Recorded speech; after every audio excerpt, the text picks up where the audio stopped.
Hello friends, welcome to your new channel Calculus Study Point. Today we will discuss about differentiation class 12. तो देखिए calculus का जो हमारा एक इम्पॉर्टेंट चैप्टर डिफरेंशिएशन है। अगर मैं कहूँ कि डिफरेंशिएशन कैलकुलस का की है तो इसमें कोई अतिशयोक्ति नहीं होगी। तो आज हम डिस्कस करेंगे डिफरेंशिएशन के बारे में। तो जैसा कि हम लोगों ने क्लास 11th में डिफरेंशिएशन पे थोड़ी बहुत बेसिक नॉलेज ली थी, वहाँ पे हम लोग किसी भी फंक्शन का डेरिवेटिव फाइंड करते थे यूजिंग फर्स्ट प्रिंसिपल, लेकिन वो एक लेंदी प्रोसेस है, इसलिए हम क्लास 12th में हमें फर्स्ट प्रिंसिपल का यूज नहीं करना है। यहाँ पे हम कुछ स्टैंडर्ड फार्मूलों को यूज करके किसी भी फंक्शन का डेरिवेटिव फाइंड करेंगे और कुछ रूल भी हैं जिन्हें हम पढ़ेंगे आगे। अब समझते हैं कि डेरिवेटिव क्या होता है। तो देखिए डेरिवेटिव क्या होता है, मैं आपको एक एग्जांपल से समझाता हूँ। गन्ना जो है वो खेत में होता है, उससे हम शुगर बनाते हैं। तो शुगर क्या है? शुगर गन्ने का डेरिवेटिव है, ठीक है। उसी प्रकार यहाँ पे हमें कुछ फंक्शन दिए गए होंगे, उनका डेरिवेटिव फाइंड करना होगा। अब देखिए हमें देखते हैं हमें कितने प्रकार के डेरिवेटिव मिलेंगे इस चैप्टर में, और हमें उनका कितने टाइप के फंक्शन मिलेंगे और हमें उनका डेरिवेटिव फाइंड करना होगा। जैसे अगर मान लीजिए आपको कोई फंक्शन दिया गया है एफ एक्स, ठीक है। ये फंक्शन क्या है? 2x² plus 2x+2। मान लीजिए ये आपको फंक्शन दिया गया है, ठीक है। ये एक अलजेब्रिक फंक्शन है, इसका डेरिवेटिव आपको फाइंड करना है। तो आप क्या करेंगे, यहाँ पे इसका f डैश ऑफ x निकालेंगे। इस डैश का मतलब है f डैश उसका डेरिवेटिव, यानी इस फंक्शन का डेरिवेटिव, ठीक है। आप चाहे तो इसे लिख सकते हैं, आप इसे चाहे तो लिख सकते हैं y is equal to 2x² plus 2x+2। यहाँ पे आपको क्या करना होगा, dy/dx, यानी हम यहाँ पे y का डेरिवेटिव निकाल रहे हैं। तो इसको जब डिफरेंशिएट करेंगे तो लिखेंगे dy/dx। उसके बाद हम इस वाले फंक्शन को, जो भी फंक्शन रहेगा उसे डिफरेंशिएट करेंगे, ठीक है। तो आइए देखते हैं कितने प्रकार के फंक्शन हमें पढ़ने हैं।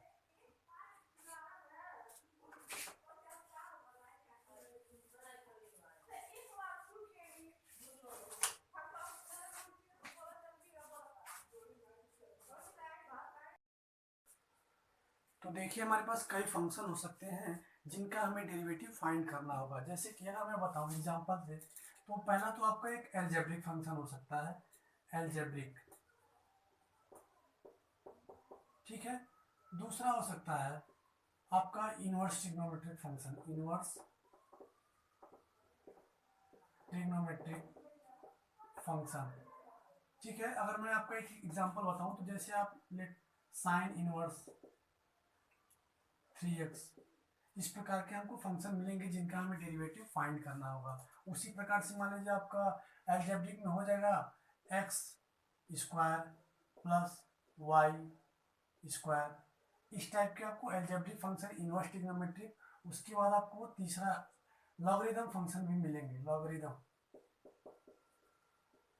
ठीक है। उसके बाद आपको लॉगरिथम एल्जेब्रिक हो गया, लॉगरिथम इनवर्स ट्रिग्नोमेट्रिक और ट्रिग्नोमेट्रिक फंक्शन भी आपको मिलेंगे डेरिवेट करने के लिए, ठीक है। ठीक है। उसके बाद आपका एक्सपोनेंशियल फंक्शन मिलेंगे जिनका डेरिवेट आपको फाइंड करना होगा।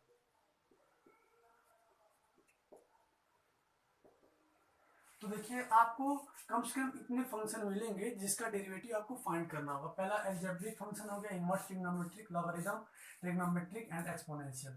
एक्सपोनेंशियल मान लीजिए e⁻²x, इस टाइप के फंक्शन e⁻x, इस टाइप फंक्शन का आपको क्या निकालना होगा, डेरिवेटिव। तो आइए हम कुछ स्टैंडर्ड फार्मूले जो है डिफरेंशिएशन के उसको देखते हैं।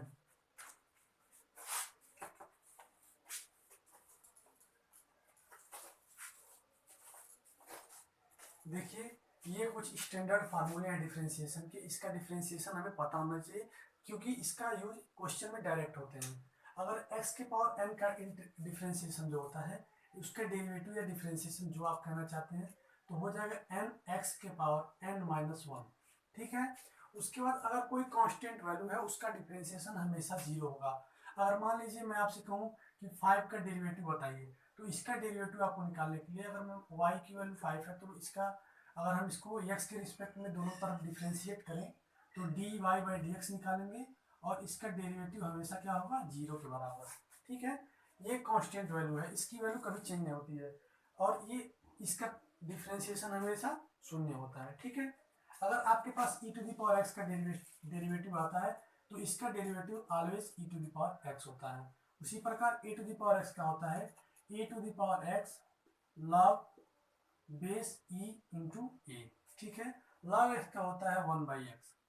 तो ये आपको याद होना चाहिए क्योंकि इसका यूज क्वेश्चन में डायरेक्ट किया जाता है। अब आइए कुछ ट्रिग्नोमेट्रिक फंक्शन को हम देख लेते हैं, वो भी स्टैंडर्ड हैं, उनके डेरिवेटिव को हमको देख लेते हैं। जैसे अगर मैं कहूँ ये जो फंक्शन है साइन एक्स का, फिर कॉस एक्स का, फिर आगे आपका टेन एक्स का, फिर कॉट एक्स का, फिर सेक एक्स का, फिर कॉसेक एक्स।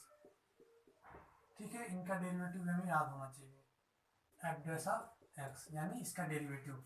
ठीक है, तो साइन एक्स का होता है कॉस एक्स, उसी तरह कॉस एक्स का होता है minus sine x, and ten x का होता है सेक स्क्वायर एक्स, फिर कॉट एक्स का होता है माइनस कॉसेक स्क्वायर एक्स। ठीक है, और सेक एक्स का जो हमारा होता है वो होता है sec x into tan x, और कॉसेक का होता है minus cosec x into cot x. ठीक है, तो ये सारे ट्रिग्नोमेट्रिक फंक्शन है और ये उनके डेरिवेटिव हैं। तो आपको इतने फार्मूले याद होना चाहिए, ये 6 हो गया, 7 8 9 10 11। तो आपको ये सारे स्टैंडर्ड फार्मूले याद होने चाहिए। अब आइए हम इस पे बेस्ड कुछ क्वेश्चंस को सॉल्व करते हैं।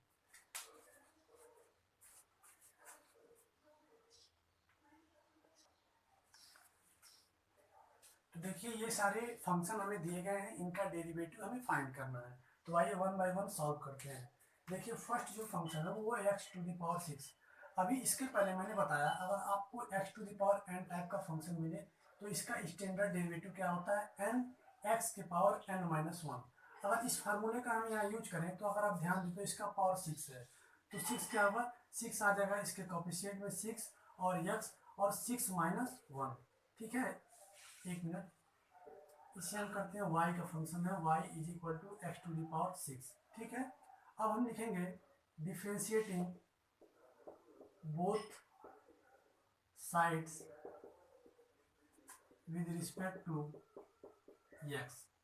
अब हम दोनों तरफ x के रिस्पेक्ट में डिफरेंशिएट करेंगे। ठीक है, क्योंकि यहाँ पे वेरिएबल x है। ठीक है, तो जब x के रिस्पेक्ट में डिफरेंशिएट करेंगे तो हो जाएगा dy बाई डी एक्स, और यहाँ होगा d of d x x के पावर 6। ठीक है, तो d y by d x हो गया यहाँ पे। और अगर हम x टू द पावर 6 को डिफ्रेंशिएट करें तो हमें पता है कि x की पावर n का जो फार्मूला होता है वो होता है n x की पावर n माइनस 1। तो इस फार्मूले का यूज करके हम यहाँ पे हो जाएगा 6x के पावर 6 माइनस 1। तो हो जाएगा d y by d x की वैल्यू हमें मिल जाएगी 6x की पावर 6 माइनस 1 5। तो आप देखिए ये आपका d y by d x का वैल्यू मिल गया। उसी प्रकार देखिए हमारे पास जो सेकेंड फंक्शन एक्सपोनेंशियल फंक्शन दिया गया है, तो यहाँ पे फिर लिखेंगे y is equal to e to the power 5x। अब फिर यही स्टेटमेंट यहाँ पे भी लिखेंगे differentiating both side with respect to x। यहाँ पे होगा d y by d x is equal to, यहाँ अगर आप ध्यान दें तो e to the power x का मैंने बताया था क्या होता है e to the power x, और जब हम इसको डिफरेंशिएट करेंगे यहाँ तो हो जाएगा e to the power 5x, और जब हम इसके पावर को यानी जब हम चेन लगा के इस 5x को जब डिफरेंशिएट करेंगे तो 5x का x का क्या होता है 1। ये आप अगर जब हम x के रिस्पेक्ट में करेंगे तो उस वेरिएबल का क्या होता है 1। यहाँ पे हम किसके रिस्पेक्ट में डिफरेंशिएट कर रहे हैं, x के रिस्पेक्ट में, तो x का क्या हो जाएगा डिफरेंशिएशन 1। तो 5x का डिफरेंशिएशन होगा 5। ठीक है, तो यहाँ से हमारी d y by d x की वैल्यू निकल के आएगी 5 e to the power 5x। तो देखिए यहाँ पे हम लोगों ने इसका डेरिवेटिव फाइंड कर लिया। अब देखिए थर्ड वाला जो है वो ट्रिग्नोमेट्रिक फंक्शन में दिया गया है। तो मैंने अभी अभी आपको बताया कि साइन एक्स का जो डेरिवेटिव होता है वो होता है कॉस एक्स। ठीक है, तो यहाँ साइन एक्स यानी जब हम इसका डिफ्रेंशिएशन करेंगे तो लिखेंगे y is equal to sine 2x। तो इसका dy बाई डी एक्स होगा, और साइन 2x का हो जाएगा cos 2x, और साथ में जब हम 2x का डिफ्रेंसिएशन करेंगे तो क्या हो जाएगा, x का 1 तो यहाँ क्या बचा 2, तो हमें इसका dy बाई डी एक्स का वैल्यू मिल गया 2 cos 2x। ठीक है, समझ में आया। अब देखिए हमारे पास नेक्स्ट जो दिया है वो लॉगरिथम फंक्शन है log x, में उसको यहाँ सॉल्व कर देता हूँ, log sec x। तो देखिए इसमें जब हम चेन रूल लगा के सॉल्व करेंगे तो होगा, यहाँ लिखेंगे y is equal to log sec x। ठीक है, तो log x का मैंने अभी आपको बताया क्या होता है 1/x, तो यहाँ x की वैल्यू क्या है sec x, तो हो जाएगा 1/sec x इंटू, और जब हम sec x का डिफ्रेंसिएशन करेंगे यूजिंग चेन रूल, तो sec x क्या हो जाएगा sec x into tan x। तो यहाँ से आपका sec x कैंसिल, तो आपका dy बाई डी एक्स मिल जाएगा, dy बाई डी एक्स की वैल्यू मिल जाएगी tan x। तो आप देखिए यहाँ पे आपको dy बाई डी एक्स की वैल्यू मिल गई। तो ये सारे क्वेश्चन है फार्मूलों पे बेस्ड, तो एक बार ध्यान से आप पॉज करके समझ लीजिएगा। Thank you.